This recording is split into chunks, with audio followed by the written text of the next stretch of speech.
absolute rational calculation initiates. Civilizations must pay the price for existence. Jumpsuit is inside out. You unkempt girl. Chapter 2. The Cosmic Locusts and the Pentagram Execution. High-energy weapons detected. Wavelength analysis. Federation Heavy Nuclear Starbreaker. An Interstellar Mining Guild antimatter drills. On the holographic display of the iron can, a piercing orange warning light pulsed frantically. Xiang Chuxia, now formatted and emotionless, didn't even flicker an eyelid. Blood from a gash on her forehead trickled past her brow, the metallic scent of dried iron filling her nostrils. Yet, her dead-water eyes swept across the dashboard with ruthless efficiency. Her absolute rational calculation parsed the chaotic battlefield in a millionth of a second. Deep within her, the residual instincts of a gravity training cadet cut through the high-entropy noise. She synchronized the standard launch trajectory of the black market escape pod with the logic bubbles of the iron can's overloaded, self-consistent reality shifter. Beside her, beneath the fractured control console, an antique, dented babysitter bot covered in weld marks was twitching. His one remaining optical sensor flickered with erratic, sparking glitches. Goodness me. The coolant is 400 days overdue. Your clothes are on backward again. You sloppy girl. Are you even listening to ABA? ABA muttered in his sharp, staccato electronic whine. He blocked the console with his heavy, lead-plated torso, trying to shield Arya from the searing heat radiation and sparks tearing through the hull. It was May 9, 3590. The sun was burning. It didn't care that it was illuminating a doomed war. It didn't care which civilization was being extinguished beneath its light. Stars merely exist. Civilizations, however, must pay the price for their existence. When the purge notice arrived, humanity was busy eating, sleeping, arguing over trivialities. There was no warning, no countdown. 15 seconds into the purge, the first to arrive weren't the aliens, but the corrupt high-level government officials and the greedy interstellar merchant cartels. Under the extinction-level threat of the purge, these elites, who controlled the top-tier resources and the upper limits of low-level technology, finally tore off their masks of civilization to carry their massive assets into the unknown depths of the galaxy and build a surviving paradise. For their own class, they deployed heavy warships, engaging in hysterical, self-mutilating plunder, tearing apart civilian space stations and draining asteroids of nuclear fuel, squeezing the wealth accumulated by humanity over millennia to serve as fuel for their own escape.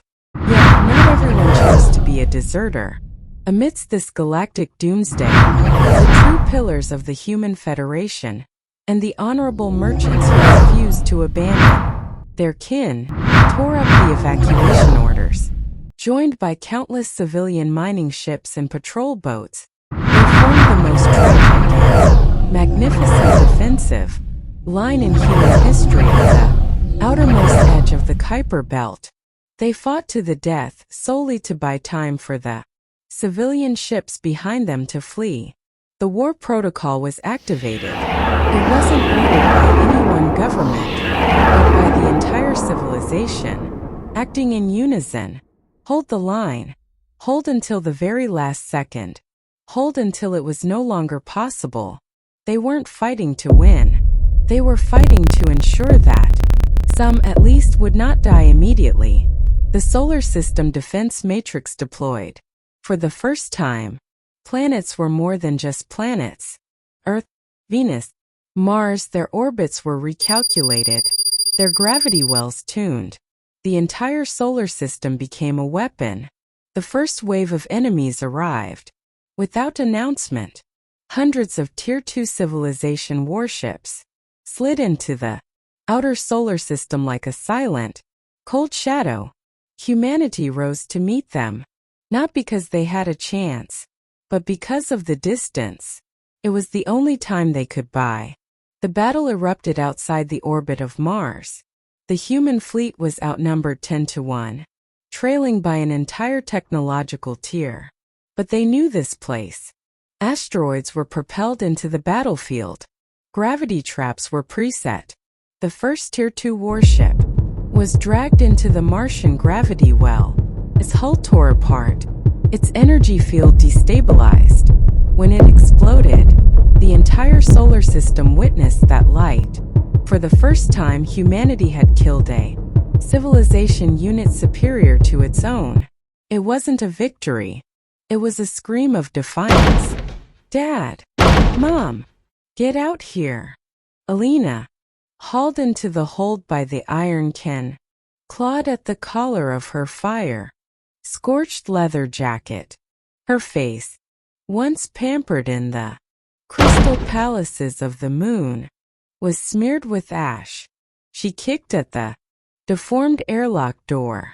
Behind her, outside the airlock, the hibernation, the heavy scout ship that had carried her from the moon drifted powerlessly, severed from the iron ken, trailing black smoke into the void.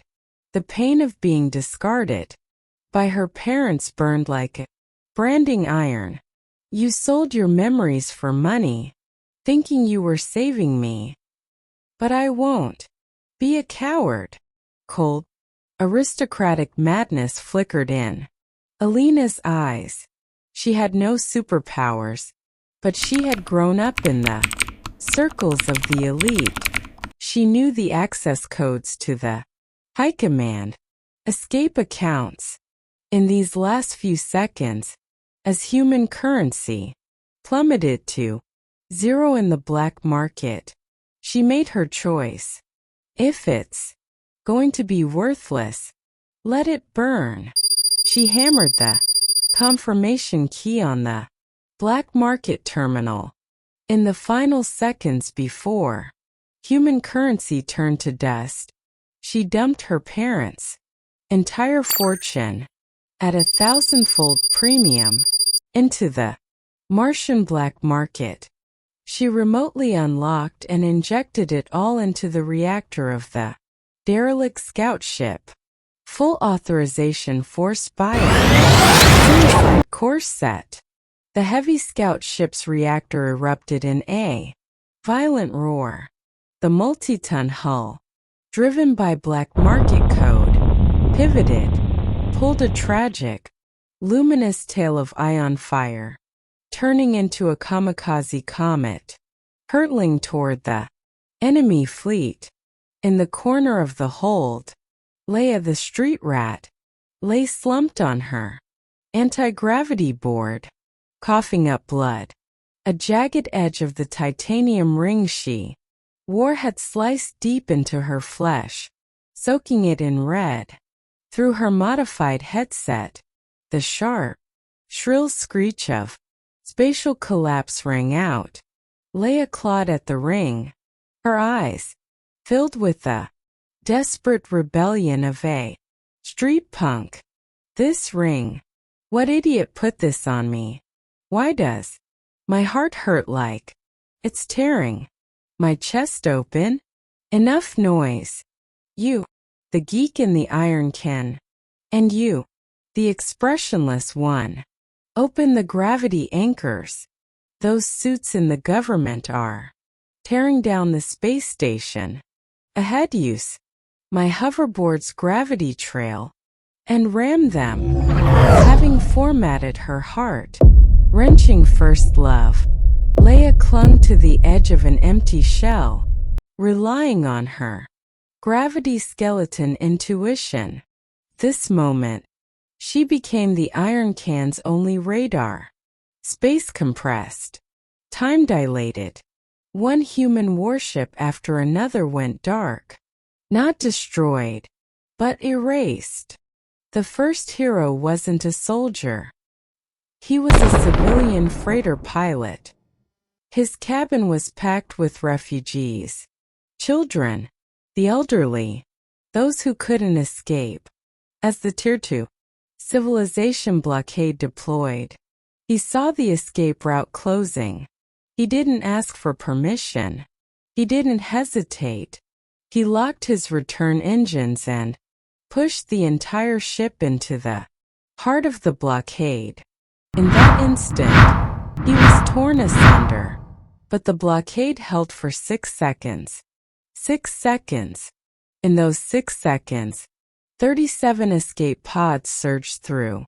Such scenes played out across the solar system. Some used their ships as shields. Others used themselves as bait.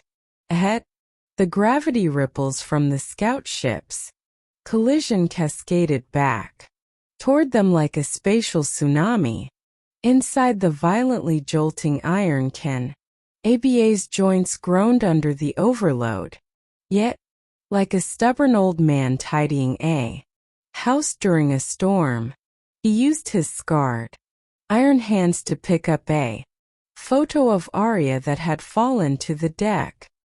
He gently blew off the dust and tucked it into the deepest pocket of Arya's protective suit. Kiddo, keep the photo safe. ABA will stay with you. ABA will never forget you. He muttered in a low-frequency electronic tone, both jarring and strangely warm. Nobody noticed that as ABA tucked the photo away. His nanocrystalline fingertips brushed against Arya's suit, leaving a tiny, subtle indentation, a physical overflow of his warm companionship code, reaching its absolute limit. Woo! A final alarm, echoing across every human colony, detonated at that very second. Outer defense. Observation. Large-scale unknown. Alien fleet detected. Wavelength analysis. Star system level purge. Instantly, the void at the edge of the solar system was blotted out by shadows. Hundreds of alien warships, clinging to the 5-star purge, descended like locusts. All civilian ships, regardless of size, engage propulsion, flee the solar system. The civilian protection convoy screamed over the public frequency. Super massive escape fleets of the corrupt government and wealthy merchants, having abandoned their kin and taken 90% of the resources, hit the alien vanguards. Annihilation lasers the moment they cleared Pluto's orbit. In terror and despair, they were plucked from the sky like dry biscuits, transformed into the most expensive hellfire in the universe. They had traded their souls and their people for survival, only to find none. 20 billion humans. One by one, they were reduced to cosmic dust by the black body lasers and dimensional annihilation beams. Spatial barriers shattered like glass. Every second, hundreds of ports and outposts vaporized into the vacuum. Disciplined troops and principled merchants threw their steel and flesh against the grid lasers. On a converted heavy mining ship, a 200-year-old man with white hair smoked a cheap synthetic cigar, his voice laughing over the solar frequency. Hey, you jellyfish-looking alien scum. I heard your tech is so high you've got no soul? Well, come on then. Let the old man add some carbon-based flavor to your day. Laughing, the old man bypassed safety valves and sent his ship into a reckless drift, slamming the suicide impact button. To all you human pups, the old man's going first. Have a nice trip to the next galaxy. Ha ha ha. Boom. The ship became a white, hot fireball. dragging an alien mid-range cruiser to its grave. More heroes chose to burn in this mortal symphony. In the left-wing blind spot, an old nurse on a scrap recycling ship deployed a brilliant micrometer plasma web like a gentle, protective wing, slicing into the enemy fleet. In her final second, before vaporization, she whispered, "Sleep, children, dawn is coming." At the edge of the gravity ring, an ordinary schoolteacher huddled with dozens of orphans in a classroom transport. As the plasma flames consumed them, the children held hands, singing ancient lullabies, smiling as they faced the void.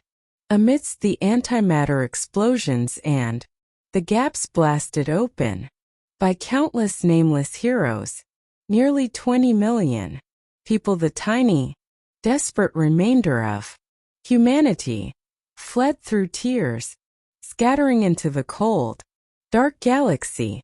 And Arya, piloting the battered Iron Ken, with 4 broken souls and a chattering ABA, rode the gravity bending wake of the reality shifter. 1 microsecond before the 5-star purge beam hit, she tore open a dimensional rift, escaping the hellhole entirely. But in the massive gravitational jolt of the jump, ABA's mechanical legs snapped. He slumped onto the steel deck, blue sparks leaking from his optical sensor. Yet, he kept his iron hand fixed firmly over Arya's pocket, repeating his low-frequency mantra over and over. Photo. Save. Backward. ABA will always be with you. The cleansing. The monster. Girls. Assembled. Click to subscribe. Turn on the little bell.